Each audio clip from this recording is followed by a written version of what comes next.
Hello and welcome to today's content, which will be on more the Merrier since she has been released, as well as since I have finally finished kind of testing her and finding out her like extra information on her kit.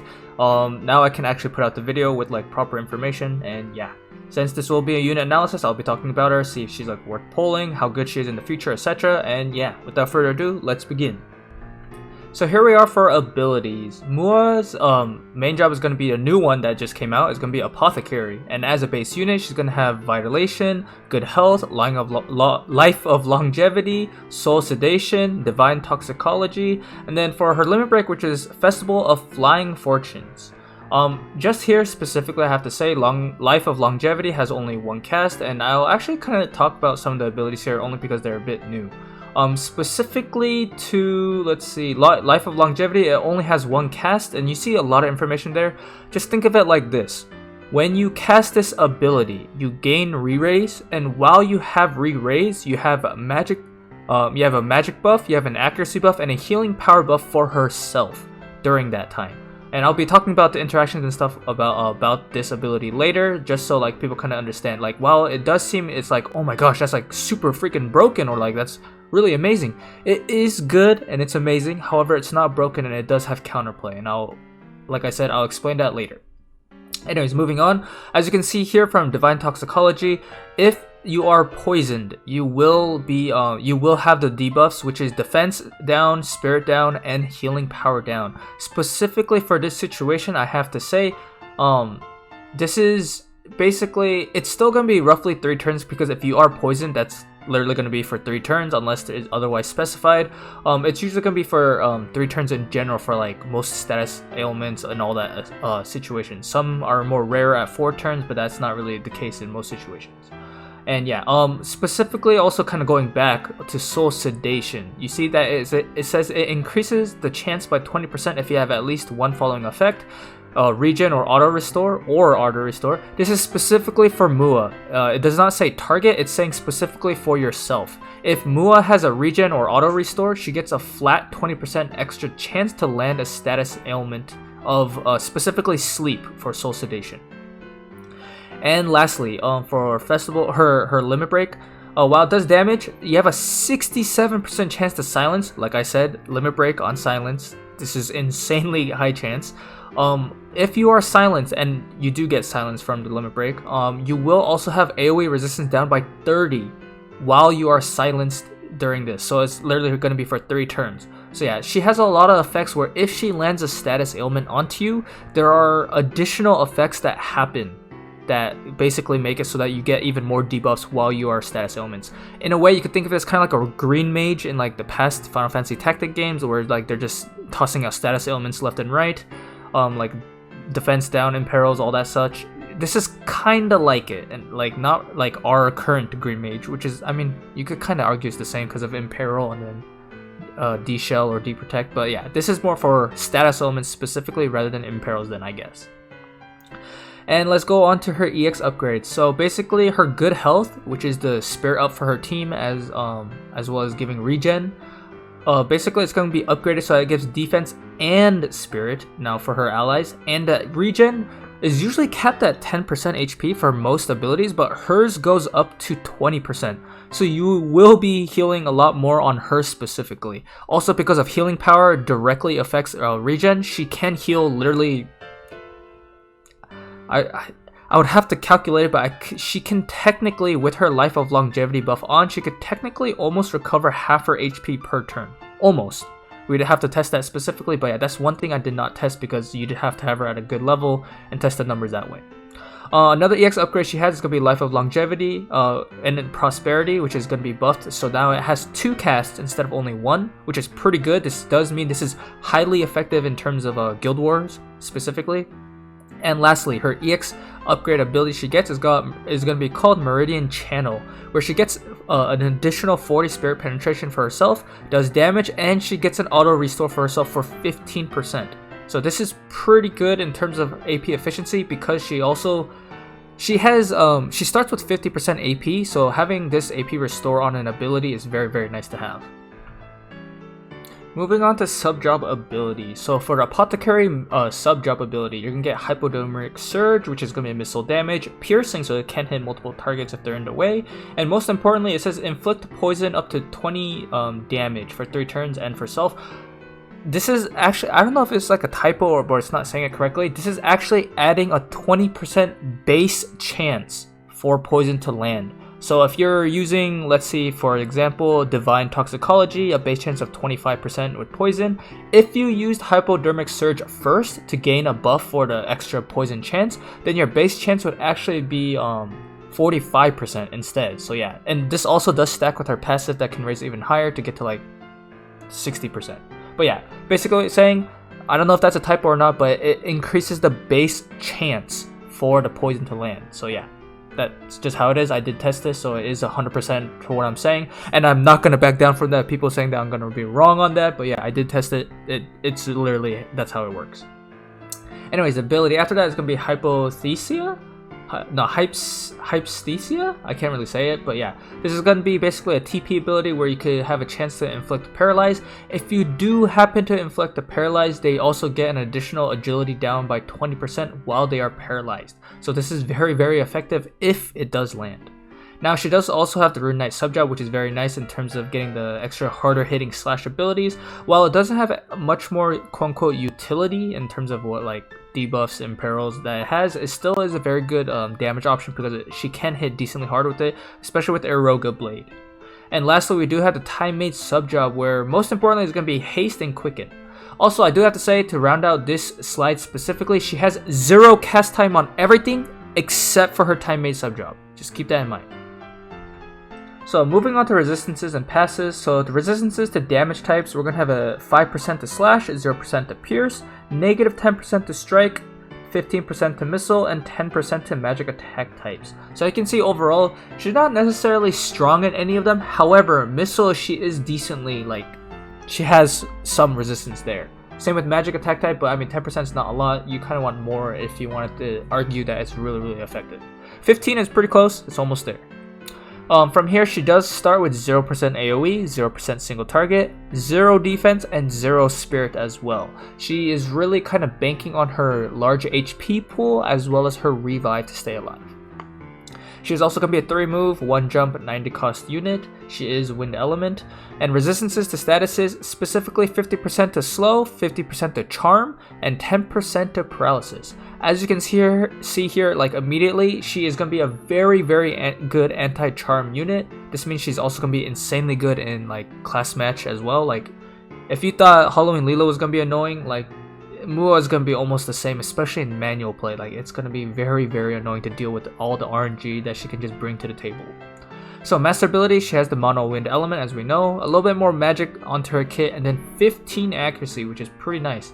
And I will say she is going to be one of the more unique characters that really have the highest accuracies in the game with very little investment in comparison to most other units. Anyways, let's talk about her passives.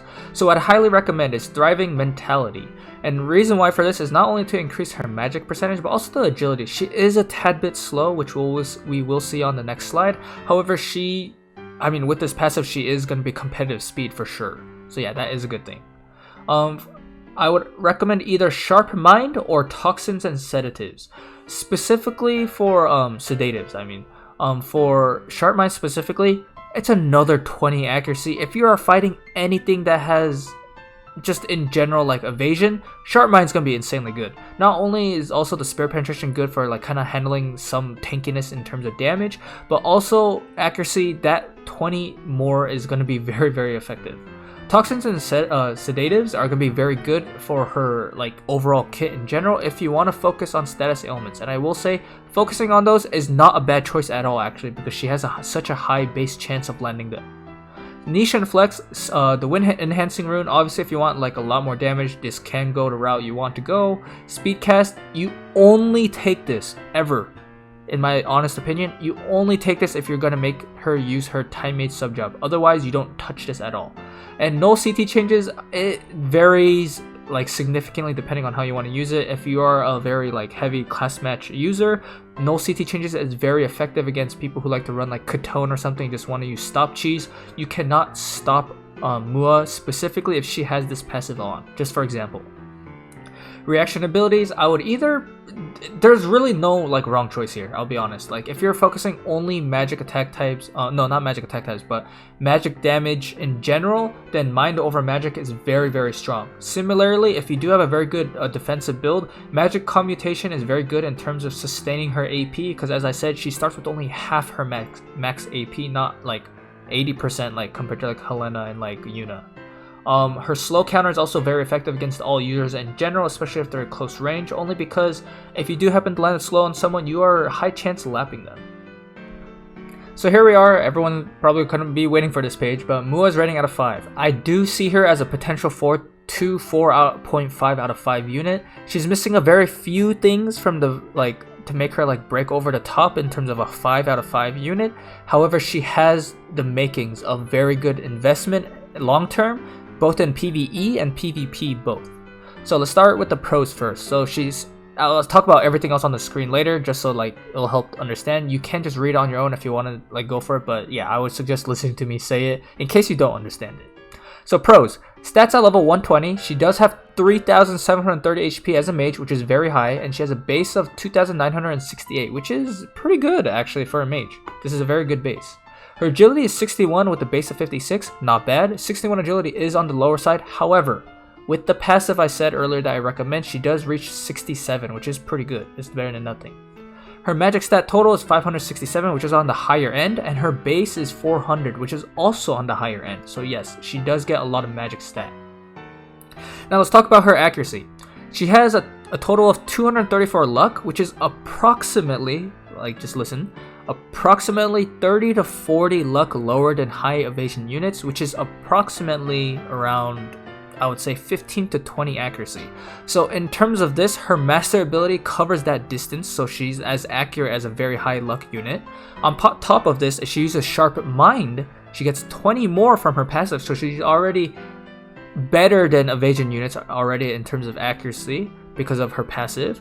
And now with her own like buff, with her life of longevity and prosperity, she gets a 30 accuracy buff to herself for even longer. So she's literally almost 50 accuracy better than most evasion units.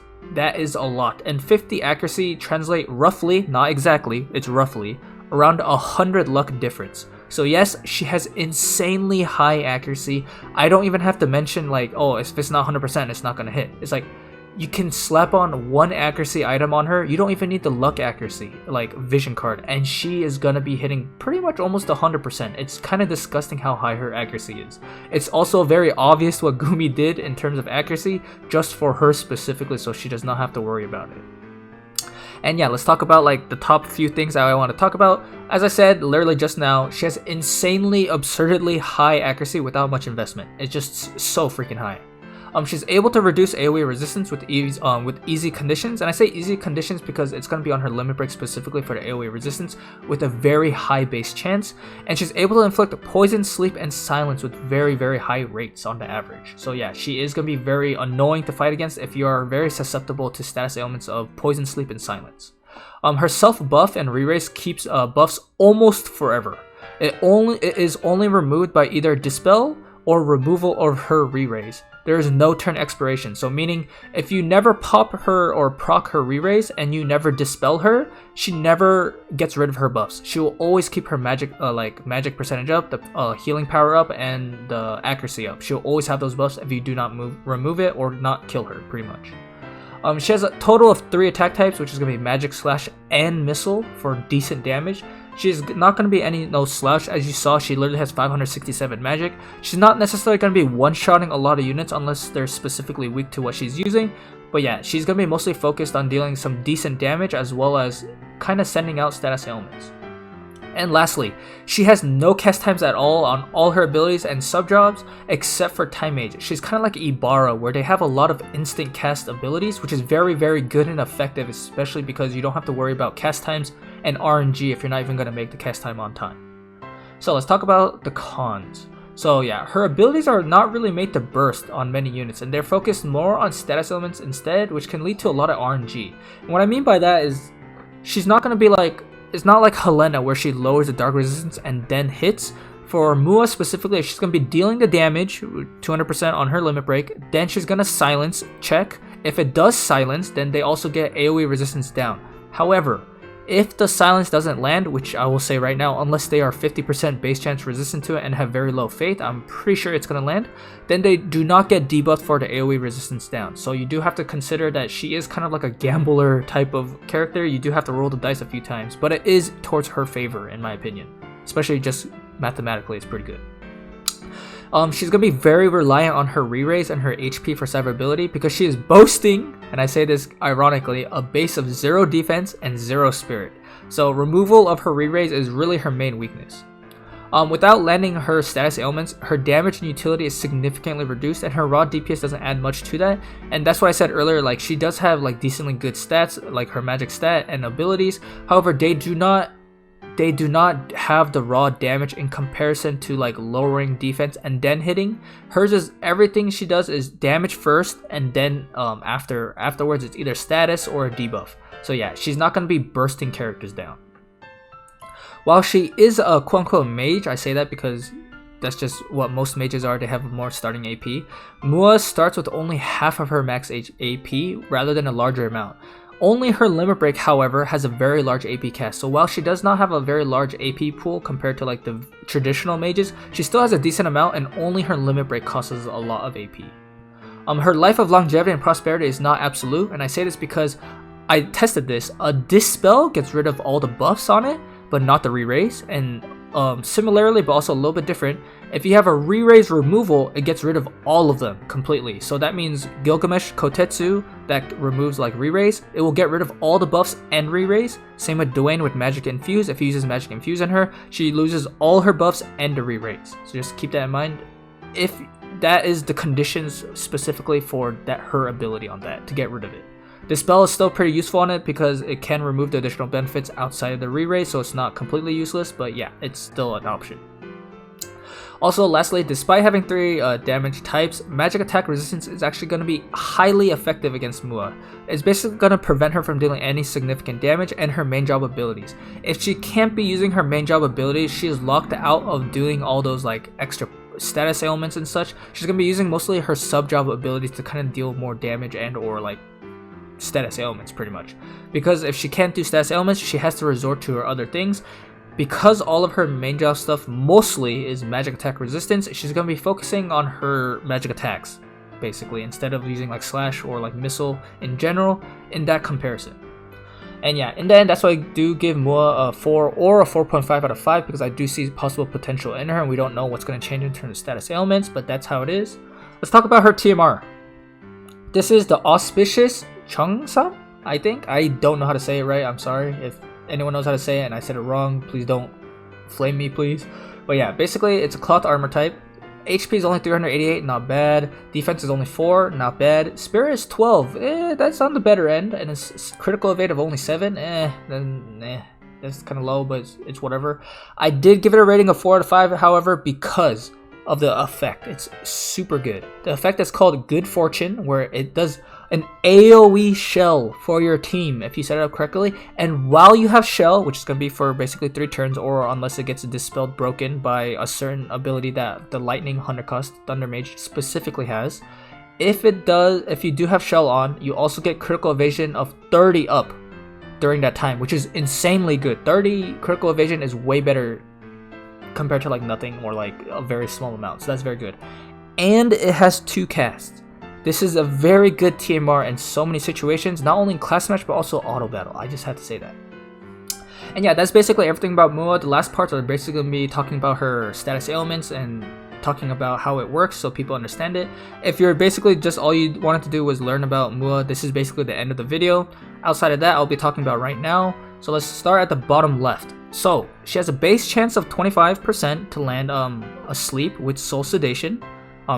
Don't talk about anything else. And then her passive adds a flat 15% to the 25% in terms of base chance. So toxins and sedatives is going to add 15% at max level. So it's going to change that 25% from soul sedation to 40% total as a base chance.